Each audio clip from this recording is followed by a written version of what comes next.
Bonjour à toutes. Comment faire à la rentrée avec toutes les affaires des enfants? Il y a les anciennes et les nouvelles, c'est un grand chaos. C'est cette question que m'a posée Céline et je me suis dit avant de lui répondre en individuel, je vais en faire une vidéo pour permettre à plus de personnes d'en profiter. Si tu ne me connais pas encore, je suis Nathalie Guérold.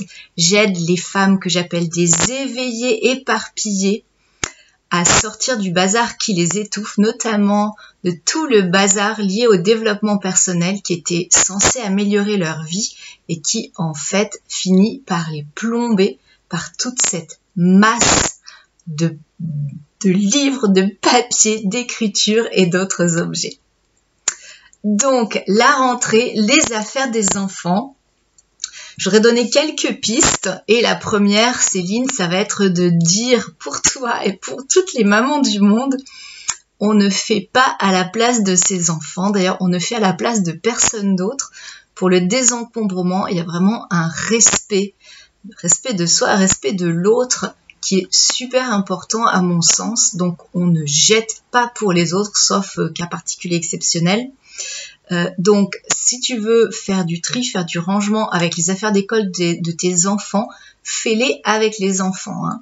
Même à partir de 3-4 ans, à partir du moment où l'enfant va à l'école, qui peut à peu près parler et marcher, on peut commencer à faire des choses ensemble en suggérant, etc., en les guidant de très près.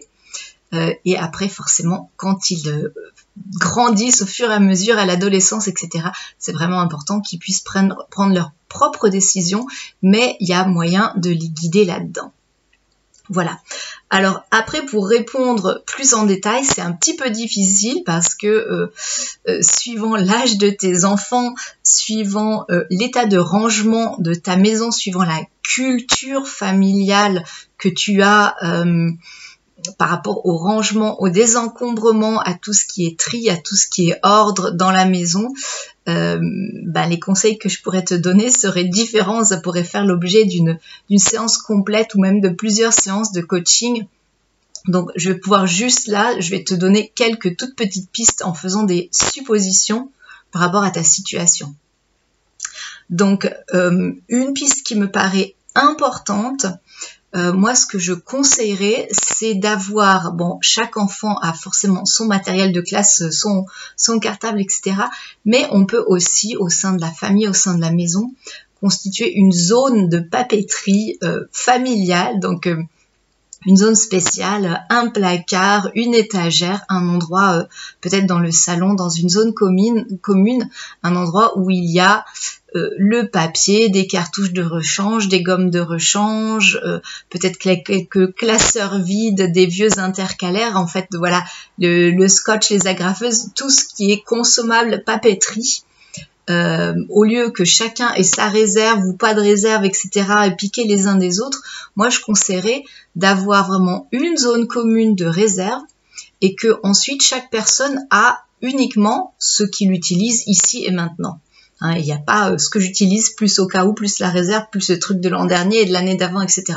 Donc, toutes les choses des années d'avant, des années précédentes qui sont encore en bon état et utilisables, tu les mets dans la réserve familiale. Et puis, le point suivant, ça serait de dire, chaque enfant a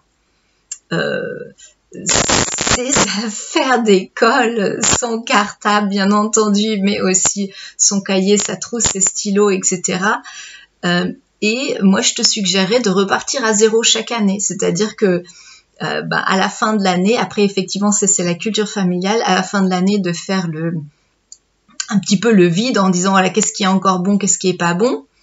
Et puis, au début de l'année, si tu reçois des listes de fournitures ou autres, va peut-être falloir que tu rachètes d'autres choses ou que tu as épuisé directement dans la réserve familiale, ce qui sera également bien pratique. Et donc que chaque enfant, on fait le point à la fin de l'année, on clôture l'année scolaire en disant le cartable est encore valable, la trousse ça va encore, là il y a 2-3 trucs valables. Les trucs qui sont personnels, tu peux les laisser chez l'enfant, puis les trucs qui sont peut-être impersonnels, tu peux les mettre dans la réserve familiale où au moment de la rentrée, chaque enfant pourra aller puiser, ou ensemble, hein, tu vas aider ton enfant à aller puiser les choses dans la réserve familiale et éventuellement puiser à l'extérieur au magasin ce dont il manque. Moi, ça me paraît voilà, quelques pistes qui peuvent être intéressantes pour y voir clair et pas avoir des trucs partout. Et après, ça va être dans la culture familiale, dans l'hygiène relationnelle que tu cultives toi-même et que tu transmets à tes enfants, de leur apprendre, de leur montrer qu'il y a les choses qu'on utilise tout le temps et puis il y a les choses qui sont peut-être dans une réserve. On n'a pas besoin d'avoir une papeterie qui fasse une pièce entière et on garde pas chez soi des choses qu'on n'utilise plus. D'abord, ça nous encombre, ça prend la place pour autre chose. Et puis, c'est la solidarité familiale de partager dans cette réserve familiale où chacun peut aller contribuer en ramenant ce dont il a plus besoin et chacun peut aller piocher au moment où il en a besoin. C'est le besoin qui prime. Voilà quelques petites suggestions. J'espère que ça t'aura aidé.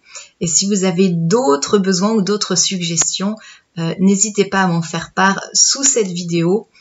Les enfants, c'est pas forcément mon domaine de spécialité parce que en général, les femmes qui rejoignent mes coachings sont des femmes qui sont plutôt dans la deuxième moitié de vie où leurs enfants sont partis de chez elles et elles ont vraiment envie de profiter de leur vie en se déployant.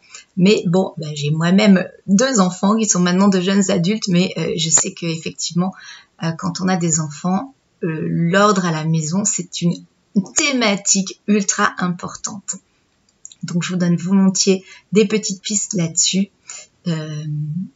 Avec l'idée aussi que quand ça se passe bien avec les enfants et avec vous, vous aurez encore plus de possibilités pour vous sentir bien chez vous et déployer votre trésor intérieur, déployer toutes ces belles choses que vous avez dans votre cœur et qui, la plupart du temps, restent ensevelies sous le bazar.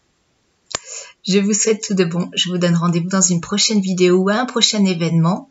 Si vous voulez être au courant, vous pouvez vous abonner à la newsletter, je vous mets le lien et à tout bientôt. Tchuss!